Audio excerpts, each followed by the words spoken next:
ರೈತರಿಗೊಂದು request ಮಾಡ್ತೀನಿ, ಅಣ್ಣ ಒಂದು 5 ಲಕ್ಷನೋ 10 ಲಕ್ಷನೋ 20 ಲಕ್ಷನೋ ಬೆಳೆ ಮೇಲೆ ಸಾಲ ತೆಗೆದಿರ್ತೀರ, ಒಂದೊಂದ್ಸಲ ಬ್ಯಾಂಕ್ಗೆ ಕಟ್ಟಕ್ಕಾಗಲ್ಲ, ಸತ್ತೋಗ್ಬೇಕು ಅನ್ಸುತ್ತೆ ಸರ್. ಭಯ ಬೀಳ್ಬೇಕಾಗಿರೋದು ಸಾಲ ಕೊಟ್ಟಿರೋ ಬ್ಯಾಂಕ್ ಮ್ಯಾನೇಜರು, ನೀವಲ್ಲ. ಧೈರ್ಯವಾಗಿರಿ ಸರ್. ಸರ್ ನೀವ್ಯಾಕೆ ಸರ್ ಸತ್ತೋಗ್ತೀರಾ ಸರ್? ಮ್ಯಾನೇಜರ್ ಸೂಸೈಡ್ ಮಾಡ್ಕೋಬೇಕು ಸರ್, ಅಯ್ಯೋ ವಾಪಸ್ ಕೊಡ್ತಾನೋ ಇಲ್ವೋ ಅಂತ. ಆರಾಮಾಗಿರಿ ಸರ್. ಮನೆ ಹತ್ರ ಬಂದು ಗಲಾಟೆ ಮಾಡ್ತಾನೆ, ಏನ್ ಮಾಡ್ತಾರೆ ಸರ್? ಸಾಲ ವಾಪಸ್ ಕೊಡು ಅಂತಾರೆ, ಕೊಡಲ್ಲ ಹೋಗು ಅಂತಾರೆ. ಸ್ವಲ್ಪ ನೀವು ಸತ್ತೋಗ್ಬೇಡಿ ಸರ್. ಮದುವೆ ಮಾಡೋರು ಯಾರು ಸರ್? ವಯಸ್ಸಿಗೆ ಬಂದಿರೋ ಮಗನ್ಗೆ ದಾರಿ ತೋರಿಸೋರು ಯಾರು ಸರ್? ನೀವು ಗಟ್ಟಿಯಾಗಿರ್ಬೇಕು ಸರ್. ಏನಾಗುತ್ತೆ ಸರ್? ಮನೆ ಹತ್ರ ಬಂದು ಬೈತಾರ, ಬೈಲಿ. ಅಯ್ಯೋ ಬೀದಿಯಲ್ಲಿ ಮಾನ ಮರ್ಯಾದೆ ಹೋಯ್ತು, ಫೀಲ್ ಎಲ್ಲ ಆಗ್ಬೇಡಿ ಸರ್. ನಾವ್ ಹೆಂಗೆಲ್ಲ ಬೈಸ್ಕೊಂತೀವಿ ನೋಡಿ, ಮಾನ ಮರ್ಯಾದೆ ಇಲ್ದೆ ನೋಡಿ ಸರ್. ನಮ್ಮನ್ನ ಹೆಂಗ್ ಬೈತಾರೆ ಸರ್? ನಾನ್ ಬೈಸ್ಕೊಂಡಿರೋದ್ರಲ್ಲಿ ನೀವು 2 ಸಲ ಬೈಸ್ಕೊಂಡ್ರು 2 ದಿನ ಊಟ ಬಿಡ್ತೀರಾ. ಕೆಟ್ಟದಾಗ ಬೈತಾರೆ, ಗುರು ನಾನೇ ಕಟ್ಕೋಬೇಕು ಅಂತ. ಯಾರಾದ್ರೂ ಹೊಗಳದವನು ಒಂದು EMI ಕಾಸು ಹಾಕ್ತಾನಾ? ಹಾಕಂಗಿದ್ರೆ ಹೇಳಿ. ನನ್ನನ್ನು ಕೆಲವ್ರು ಕೇಳ್ತಾರೆ, ಪ್ರದೀಪ್ ಈಶ್ವರ್ ನಿಂದು ಮಾತು ಜಾಸ್ತಿ, ನೀನ್ ಬಾಯಿ ಮುಚ್ಕೊಂಡಿರು ಅಂತ ಕೆಲವರು ನಮ್ಮೂರಲ್ಲಿ ನನ್ನ ಫ್ರೆಂಡ್ಸ್ ಹೇಳ್ತಾರೆ. ನಾನು ಹೇಳ್ದಲ್ಲ, ನೀನು ಕಡಿಮೆ ಮಾತಾಡಿ, ಏನಾದ್ರು ಕಡ್ದು ಕಟ್ಟೆ ಹಾಕಿದ್ರೆ ಮಗನೇ ಹೇಳು, ನಾನು ಸೈಲೆಂಟ್ ಆಗಿರ್ತೀನಿ.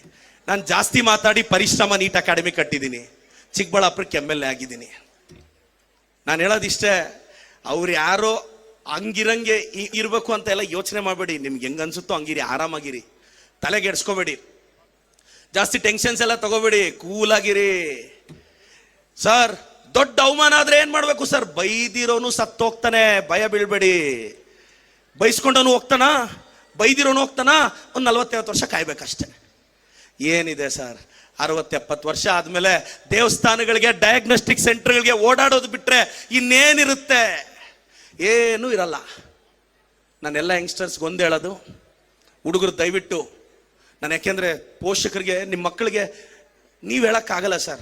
ನಾನೇನಾದ್ರು ತುಂಬಾ ಫಿಲಾಸಫಿಕಲ್ ಹೇಳಿದ್ರೆ ಅವ್ರು ಕೇಳಲ್ಲ ಸರ್. ಅವ್ರ ದಾರಿಯಲ್ಲಿ ಹೋಗಿ ಹೇಳ್ಬೇಕು ಅವ್ರಿಗೆ. ನಾನು ತುಂಬಾ ಫಿಲಾಸಫಿಕಲ್ ಹೆಂಗ್ ಓದಬೇಕು, ಏಕಾಗ್ರತೆ ಇರಬೇಕು ಅಂದ್ರೆ ಅವನು ಕೇಳಲ್ಲ, ಯಾರಿಗೂ ಇವನು ಅಂತಾರೆ. ಅವ್ರ ದಾರಿಯಲ್ಲಿ ಹೋಗಿ ಸ್ವಲ್ಪ ಮಟ್ಟಿಗೆ ಸರ್. ಇಲ್ಲಿ ಯಾರಿಗೋಸ್ಕರ ಯಾರೂ ಬದಲಾಗಲ್ಲ. ನಾನು ಹೇಳೋದಿಷ್ಟೇ, ತಲೆಗೆಡ್ಸ್ಕೋಬೇಡಿ. ಕೆಲವು ಹುಡುಗರು ಆವಾಗ ನೋಡ್ತಾ ಇರ್ತೀನಿ, ಯಾವುದೋ ಲವ್ ಫೇಲ್ಯೂರ್ ಅಂತ ಸತ್ತೋಗ್ಬಿಡ್ತಾರೆ. ಏನು ಡೈಲಾಗು? ಪ್ರೀತಿಯಲ್ಲಿದ್ದಾಗ 7 ಜನ್ಮಕ್ಕೂ ನೀನೇ ಬೇಕು, ಮದುವೆ ಆದ್ಮೇಲೆ 6 ತಿಂಗಳಾದ್ಮೇಲೆ ಈ ಡೈಲಾಗ್ ಹೇಳೋ ನೋಡೋಣ. ಮದುವೆಗಿಂತ ಮುಂಚೆ ಪ್ರೀತಿಲಿದ್ದಾಗ 7 ಜನ್ಮಕ್ಕೂ ಯಾವುದೋ ಹೊಸ ಸಾಂಗ್ ಬರುತ್ತೆ, ಕೇಳೋದು, ಇನ್ಸ್ಪೈರ್ ಆಗೋದು. ಮದುವೆ ಆದ್ಮೇಲೆ 6 ತಿಂಗಳಾದ್ಮೇಲೆ ಈ ಡೈಲಾಗ್ ವ್ಯಾಲಿಡಿಟಿನೇ ಇರಲ್ಲ. ಮದುವೆ ಆಗಿರೋ ಅಂಕಲ್ಸ್ಗೆಲ್ಲ ಗೊತ್ತಿದ್ದು. ಮದುವೆ ಆದ್ಮೇಲೆ ಅಲ್ವಾ ಸರ್? ತುಂಬಾ ಚೆನ್ನಾಗಿ ಬೆಳೆದಂತ ಹುಡುಗನ್ಗೆ ಟಿವಿ ನೋಡುವಾಗ ಕರೆಂಟ್, ತುಂಬಾ ಚೆನ್ನಾಗಿ ಬೆಳೆದಂತ ಹುಡುಗನ್ಗೆ ಟಿವಿ ನೋಡುವಾಗ ಕರೆಂಟ್ ಹೋಯ್ತು ಅಂತ ರಿಮೋಟ್ ಎದ್ದು ಬಿಸಾಕ್ತಾನೆ ನೋಡಿ. ಅವನಿಗೊಂದೇ ಒಂದ್ಸಲ ಕರೆಂಟ್ ಕಂಬ ಹತ್ತಿ ಶಾಕ್ ತಿಂದು ಸತ್ತೋಗಿರೋ ಲೈನ್ ಮ್ಯಾನ್ ಮಗನ ಕಷ್ಟ ತೋರಿಸಿ, ಮಗನೇ ಅವನದಲ್ಲೇ ಕಷ್ಟ ನಿಂದಲ್ಲ ಅಂತ. ಮುಖದ ಮೇಲೆ ಮೊಡವೆ ಬಂತು ಅಂತ ಬೇಜಾರು ಬೀಳೋ ಹುಡುಗಿಗೆ ಹಳ್ಳಿಗಳ ಕಡೆ ಹೆರಿಗೆ ಟೈಮಲ್ಲಿ ಸರ್ಕಾರಿ ಆಸ್ಪತ್ರೆ ಜನರಲ್ ವಾರ್ಡ್ ಅಲ್ಲಿ ಬಡ ಕುಟುಂಬದ ಹೆಣ್ಣು ಮಕ್ಕಳು ಅನುಭವಿಸೋ ಹೆರಿಗೆ ನೋವು ತೋರಿಸಿ, ಅದಮ್ಮ ಕಷ್ಟ ನಿಂದಲ್ಲ ಅಂತ.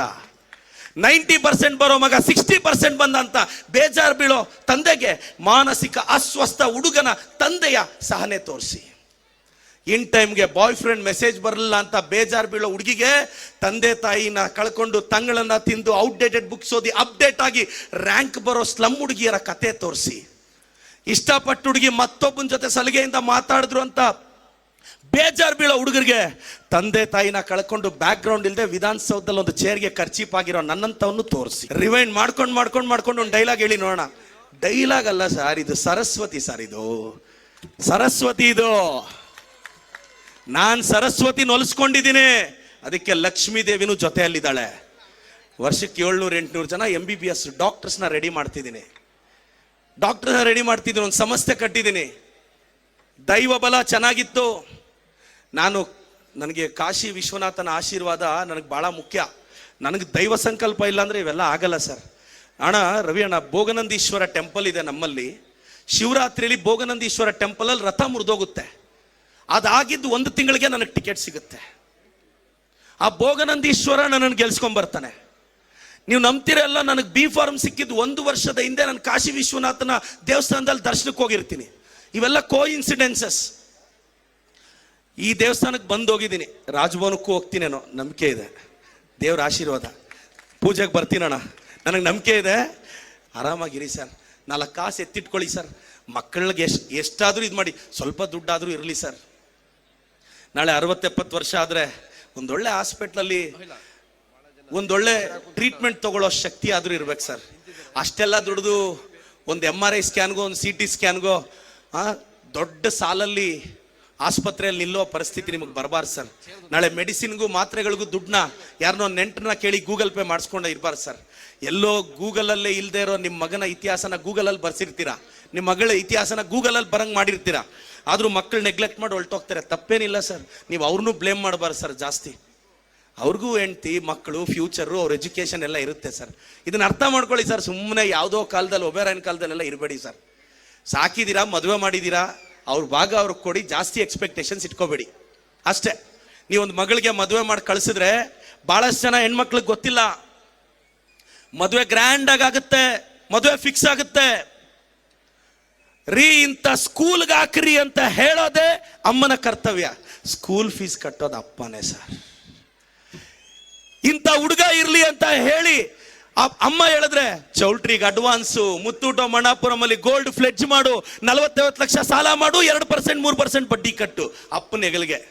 ಆದ್ರೂ ಅಮ್ಮ ಎಮೋಷನಲ್ ಆಗ್ತಿರ್ತಾಳೆ. ಮಗಳನ್ನ ಗಂಡನ ಮನೆಗೆ ಕಳ್ಸೋವಾಗ ಕಾರ್ ಹತ್ಸಕ್ಕೋ ಬಡ್ಜೆಟ್ ಸಪೋರ್ಟ್ ಮಾಡ್ಲಂದ್ರೆ ಬಸ್ ಹತ್ಸಕ್ಕೋ